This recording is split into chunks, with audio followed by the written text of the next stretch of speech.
Hello, everyone. Welcome once again to my channel, my Greencard story.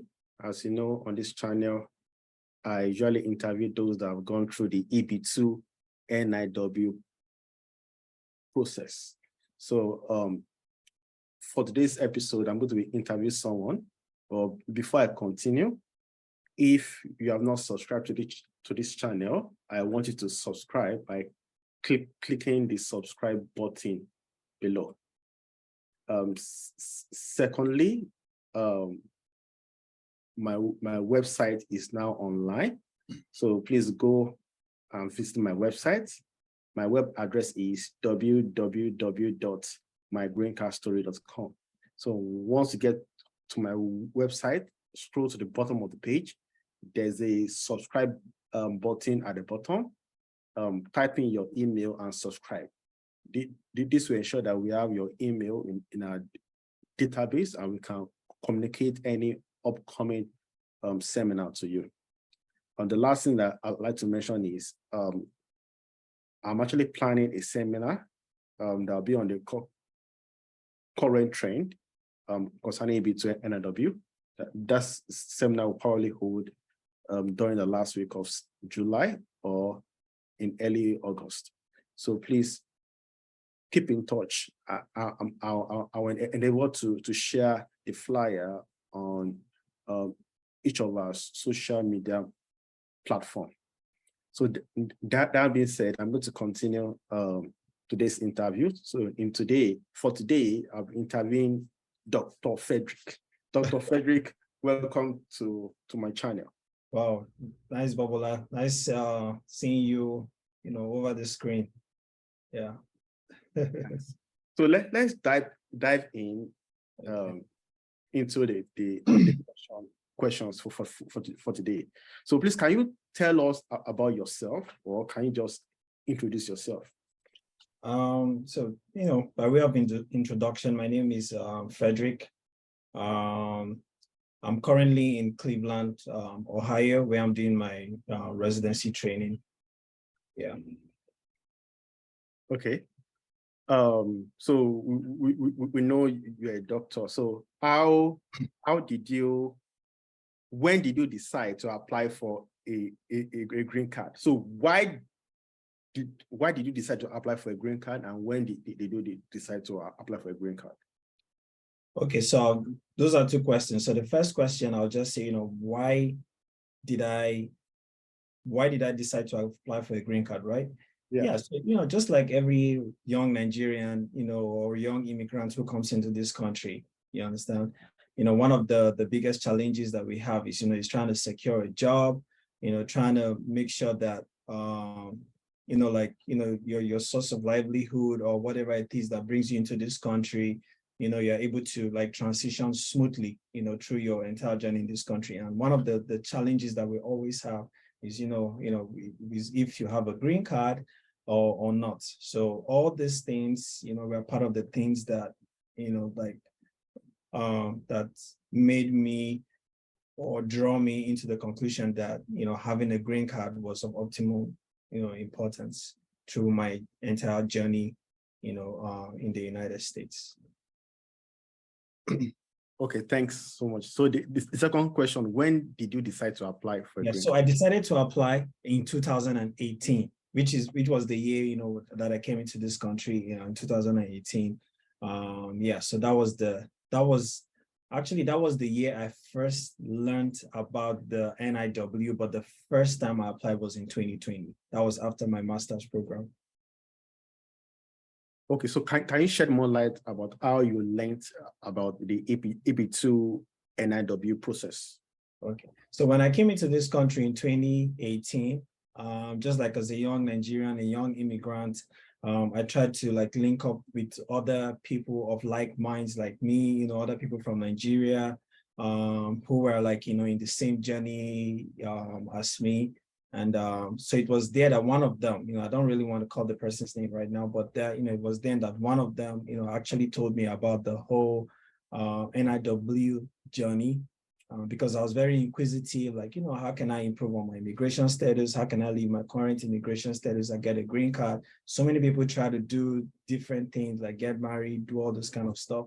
That wasn't really something that I was interested in. And so, yeah, so someone at that point in time in 2018 told me about the whole green card process, about the NIW, and how if I, dedicate myself, do what I'm supposed to do everything right, I'll be able to apply. And so, yeah, so that was exactly what happened in 2018. Okay, that's very good. And what made you believe that you could actually self-petition? When most people are applying for EB2, you can either use a lawyer or you can just do it by yourself. So what made you believe that you could actually self-petition? Yeah, because everyone around me self-petition, including you, Bobola. Everyone around me self-petition. All my friends around me did the same thing. And so I was like, if everyone around me is doing the same thing, then there was, it means that this is something that I could also do. And that was, part of the reason why I just decided to self-petition. And then aside from that, I didn't really have the money for legal fees. I tried to reach out to a lawyer at that point in time, and I think the legal fees was like almost $8,000. So as a young student coming into this country, I could even barely pay, school fees. So where am I going to get $8,000 from to be able to pay, to be able to petition? So yeah, so considering the fact that other people did that, I just decided, to just take a leap of faith and to also self-petition as well.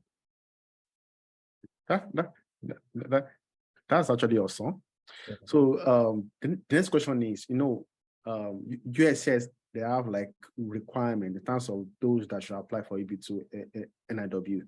So as at the time you wanted to file for EB2 NIW, what qualification did you have, and what was your background?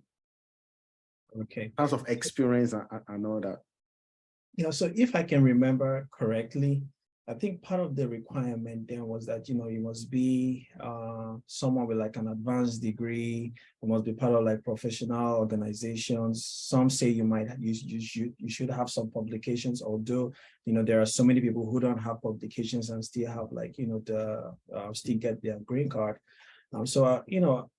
Considering my medical background, like, I was a doctor in Nigeria, I've done a lot of research in Nigeria. I was also working, started residency in Nigeria as well. So, and then coming into the US, doing a master's program. So I felt that I'd met one of the criteria, which was, for individuals with advanced degree. So that was one. And then secondly, they said, you have to be like part of professional organizations. So I tried to engage myself in professional organizations. Like I did a master's of public health and epidemiology. So I tried to be like a member of, American Epidemiological Association, American Public Health Association, and then like American Infectious Diseases, organizations that are meant for professionals. So that was another thing I did. And then the other thing I did was, I'm someone that is interested in research, so I also did a lot of research. So at that point in time, I had some publications, so putting all this together, I think, I was able to like meet the criteria to be able to self-petition and to be able to apply for the NIW, which was what I did. And so at the time you were filing for EB2, how many publications did you have, and what was your citation record? Like how many citations did you have? In all honesty, when I was self-petitioning, I had 4 publications. I had 4 publications and 2 citations. Okay. And you mentioned that you were in your master's program there. So what can you summarize what you were working on? I mean, the research you were working on. Okay, so then I just finished my master's program. That was in 2020. But during the master's program, I was working with this professor. He's called Professor Godibo. So he's in Tulane. So I was working with this professor who was doing a lot of like water research environmental sanitation research. Yeah, so so I was working with him as a research assistant during my master's program. So I was able to do take part in most of the research that he was doing in terms of publications. So we did a lot of publications on water research, environmental research. And then that was the year that COVID came up. So I was also working in Oshna, and they were doing a lot of Pfizer research on the Pfizer vaccine and all that. So I was also part of all those research. So those were things that I was able to do, and then have, gain some publications there that was able to strengthen my application for the NIW. Okay, good. So I'm going to ask you a question that just came to my mind. So when you were writing your cover letter, what did you focus on? Did you focus on the fact that you were working on the COVID-19 vaccine, and was that the main focus of your cover letter? Was that the point that I used to write to write your proposed endeavor, the substantialment and the national importance of your work, or did you focus on another experience or another research? Okay, so I focused on two things when I was writing my cover letter. The first one was the Pfizer COVID-19 vaccine research, because that research that we did was what led to the Pfizer vaccine being approved for use in COVID-19. So I focused on that. That was the first one. Then the second one I focused on was the research I was doing with the professor then, which was on fluoride, arsenic, and other metal toxicity in drinking water in Louisiana. Yeah, so it was more of environmental pollution, fluoride, arsenic in water in Louisiana, and then the COVID-19 vaccine research that was being done by Pfizer. So those were the two things I focused on. Good. So can you tell us 3 key documents that you attached to your petition packet? Just 3 key documents. Okay, so 3 key documents are applied. So I think so. Obviously, one of the documents is, my research with the COVID and the water sanitation, all the research that was done there. So that was one. The second key document that applied was, so another thing was I did an internship in Christian care. So it was an internship that was focused on HIV, in the LGBTQ community. So we always go outside to reach out to the LGBTQ community to see how we can talk to them about HIV, AIDS prevention and all that. So there was this document, there was this pamphlet and this website that we created then that was, very accessible to the LGBTQ community. They could go to that website, assess HIV treatment, HIV symptoms, other sexually transmitted infections. So that website was actually, I was part of the crew that designed that website.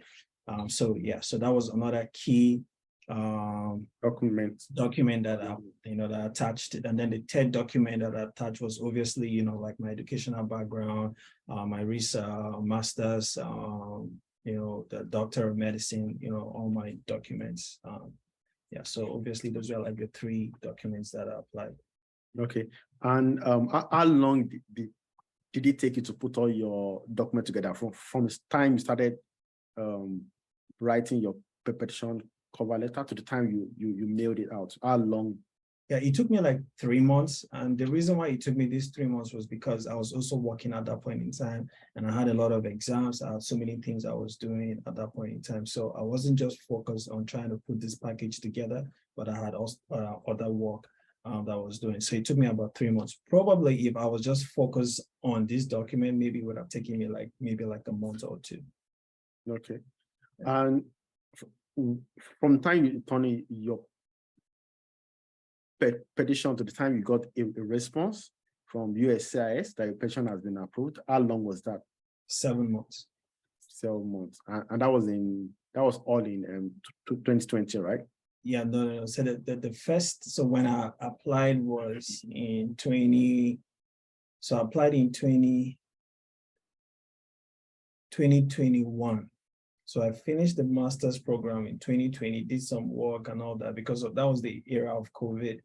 And then in 2021, I think May or June, something like that, that was when I turned in the application. And then the first time I got the response was then for the approval of the I-140 was in February of 2022. Okay. So the last question I'm going to ask you is, do you know, are there any challenges that medical doctors usually face in terms of those that want to apply for EB2 NIW? Do you know any challenge that they do face? Definitely. One of the challenges would definitely be money, financial challenges. Okay. Yeah, so that would definitely be one because, you know, as a medical doctor coming from Nigeria, you know, it's not like you can practice or do anything here per se. Yeah, so definitely one of the challenges would be money. And I think the other challenge is, you know, trying to find something that you can focus on. That's another challenge. Yeah, like, you know, of course you're a medical doctor, but what is it that you are doing here in the US that the US can actually benefit from you? They can't really benefit from you as a medical doctor in quotes, you know, I don't know if I said that correctly, but they can't really benefit from you in that sense because you're not practicing at this point in time. Yeah, but so you being able to like locate a research, find something that you could do might, you know, pose, you know, a little bit of challenge, you know, to certain individuals. So I think these two, especially for me, those two are like one of my biggest challenges. So, Dr. Frederick, thank you so much for answering all my questions. Yeah, you're welcome. So I'm just very happy that I was able to finally interview you. Okay. So for those watching, this is just the first part of the interview. During the second part of the interview, Dr. Frederick will be sharing with us he's going to be sharing with us his own story about the adjustment of status. So one thing that is unique about his adjustment of status is his card was processed and his EAD card and green card were approved by USCIS. However, he had challenges securing his card from USPS. So he's going to be sharing us details about how he was able to navigate that process, like the entire going to USPS to try and get his card. And so if you want to know more about what he did to eventually get his card, make sure you watch the following episode where he's going to address all those questions. Thank you so much. Bye. Thank you.